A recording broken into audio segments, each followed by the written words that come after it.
All right, let's talk about physical pendulums, and we're going to distinguish those from simple pendulums. We'll review those, and then we'll actually go through, the equation for physical pendulums. We'll show that physical pendulums, just like simple pendulums, can be approximated by simple harmonic motion as long as you keep the swings or the angle of the swing nice and small.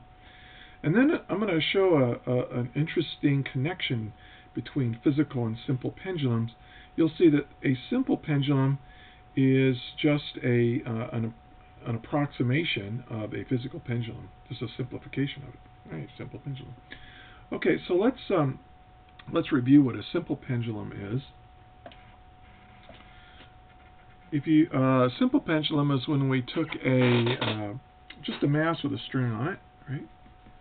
So here's our string, and here's our mass, and here's the angle of the swing right there, and it's just oscillating back and forth. After you release it, it's just going to swing back and forth. And what we did is we drew a free body diagram. I'll cheat and just draw it on the picture itself. We had a tension force like this. We had weight that was down like this, mg, and the force of gravity.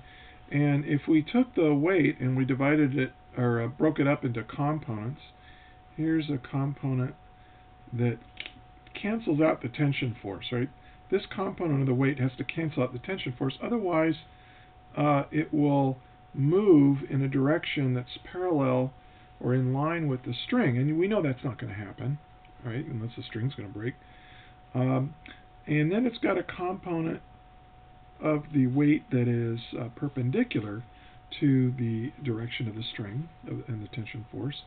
And if this is theta here, then this is theta here, and so this force is mg sine theta. That's the component of the weight that's pulling it down.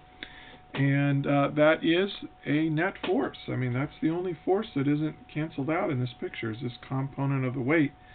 And so that, therefore, it's equal to ma. And one of the things we did is we said that this force is, if the angle is rotated this way, it's trying to move the object in the opposite direction. That is, this force is trying to restore it. It's called a restoring force, and so it's in the opposite direction as the acceleration. I'm sorry, the angle is going to be in the opposite direction of the. Well, you know what? Let's save that for a few minutes, and then we can express this in terms of the acceleration in terms of the angular acceleration, because we got to get theta and a to be the same variable. So this force is equal to m times L times alpha. L is again the length of this pendulum, and so now we can say that the angular acceleration is equal to, well, look, notice the mass cancels out, and we get negative g over L times the sine of theta, right? And then this negative is because if the angle is this way, the angular acceleration due to this force is in the opposite direction. So these are in opposite directions. Then we made this small angle approximation, and you can review the previous video if you like, but remember that theta is approximately equal to sine theta if the theta is in radians, and if the angle is very small, less than 10 degrees. Obviously convert that to radians. Try it, you'll see that they're the same. So that means that we can say that the angular acceleration, which is the second time derivative of the angular position, is equal to negative g over L times theta. And this is an approximation, but again, a small angle really works. And this is simple harmonic motion, therefore that the second derivative is equal to the original function minus, and this here's omega squared, so omega squared equals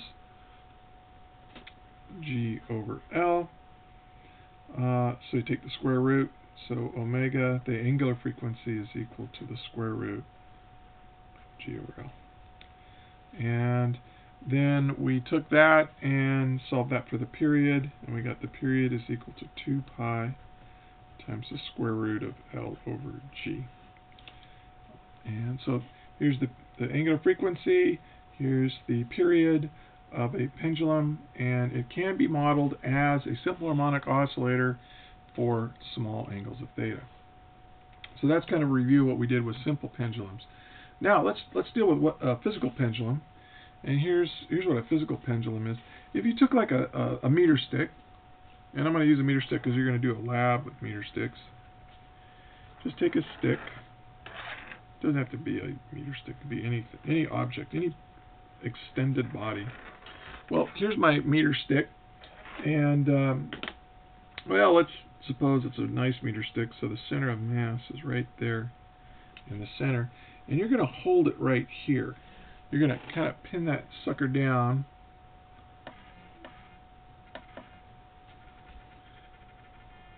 so that it's free to rotate about this point. So it's like you take a nail and just drive the nail through there, and that thing is going to be free to swing, you know, back and forth. And it will swing. It'll swing back and forth.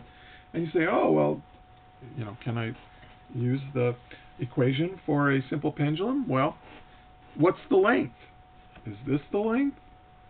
Or is this the, I mean, there's material swinging way out here. There's material that's hardly swinging at all. It's really close to the axis of rotation right here. So, you know, what do?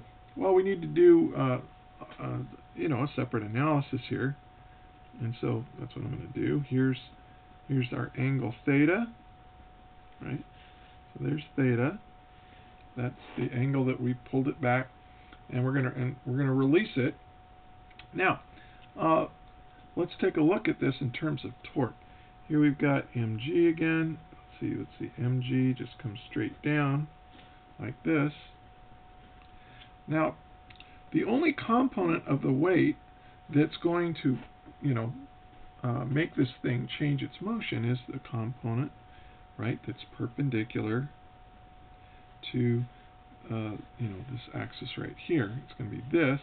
Well, this is theta, and again, just like with a simple pendulum, we've got mg sine theta, and that's the force that's trying to drive it back towards, you know, this straight up and down position. I mean, any blobby object, if you release it, the center of mass wants to be right below where you're holding it. Otherwise, you get a torque. So, and that's how we're going to do this. I'm going to call this distance right here, this distance d, and d is going to be the distance from where I'm pinning it, you know, to my axis of rotation, to the center of mass. And we're going to do everything with respect to the center of mass here. Well, this component of the force right here is going to apply a torque to this, right? And so we can say that torque, the net torque, is equal to, well, it's R cross F. That's the definition, and the order matters. It's R cross F. It's not F cross R. And this is going to be equal to I times the angular acceleration, the rotational inertia times the angular acceleration. So let's say I is given, okay?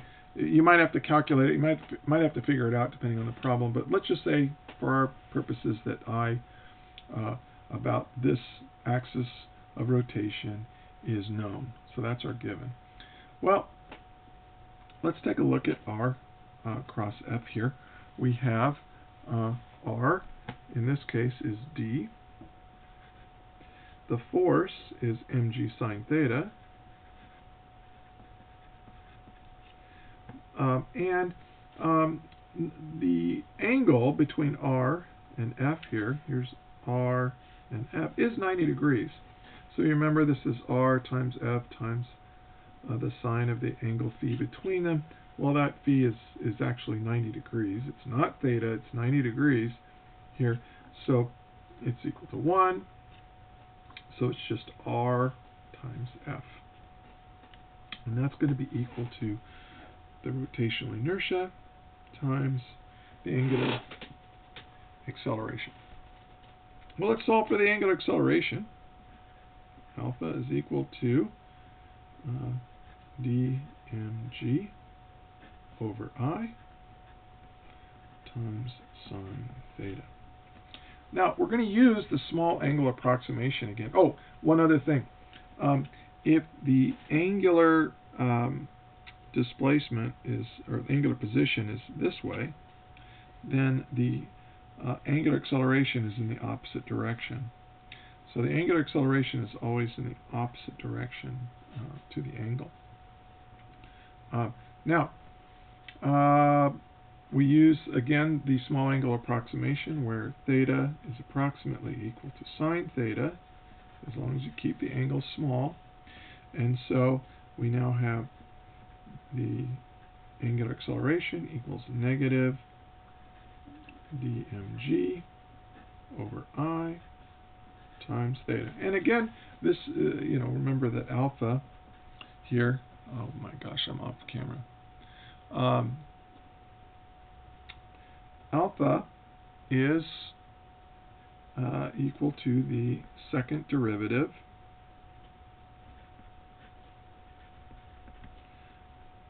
of the angular position. So this is simple harmonic motion. It matches the mathematical structure that you need to have simple harmonic motion. So as long as you keep the angle small, a physical pendulum will oscillate very, very, very similarly to a simple harmonic oscillator. Now this is our angular frequency right here. So omega squared is equal to dmg over I, which means the angular frequency is equal to the square root of dmg over I, which means that the period is equal to 2 pi times the square root of I over dmg. Okay, I keep going off camera. I apologize for that.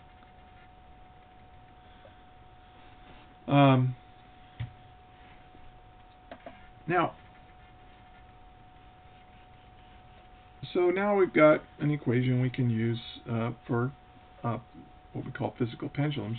You need to know what that rotational inertia is. And now I want to make a connection between simple pendulums and physical pendulums. Here was the period for the simple pendulum, right? It's 2 pi times the square root of L over G. Well, that's a lot different than this.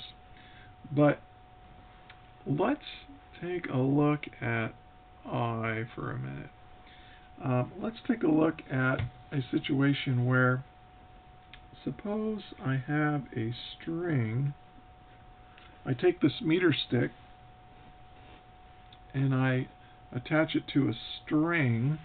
It's a magical massless string that's stiff. It won't let the meter stick flop around.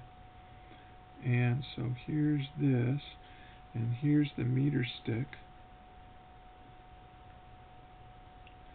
and here's the center of mass right there.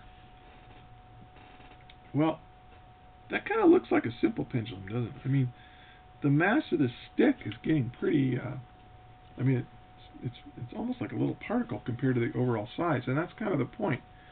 Remember that I here is the rotational inertia of this object rotating about this axis of rotation. I mean, when I did it over here, the axis of rotation was actually on the stick, but it doesn't have to be. I can put an axis of rotation way out here.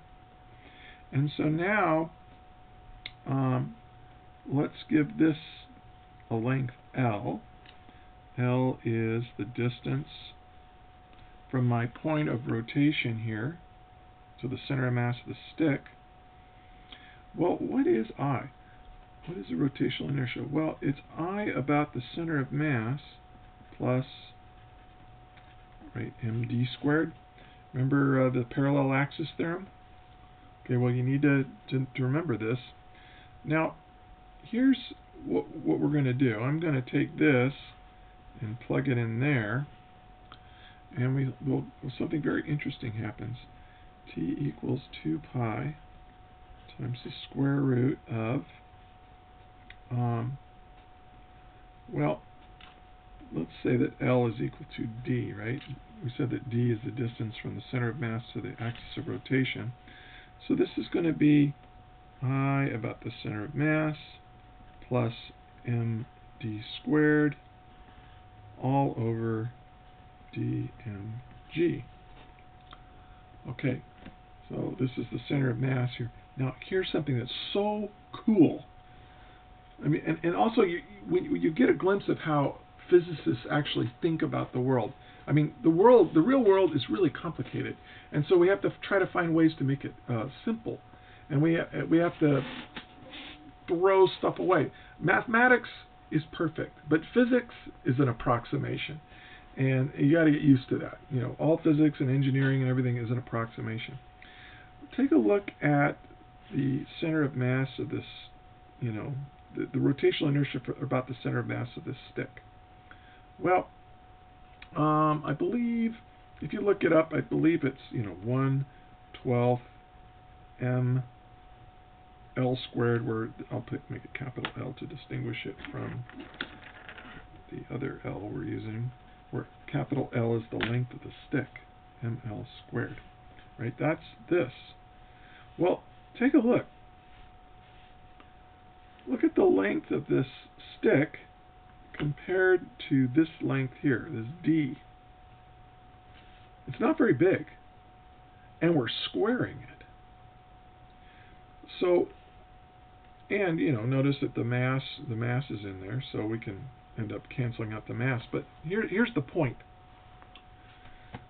The rotational inertia of the center of mass of this stick, just this, is going to be very small compared to this.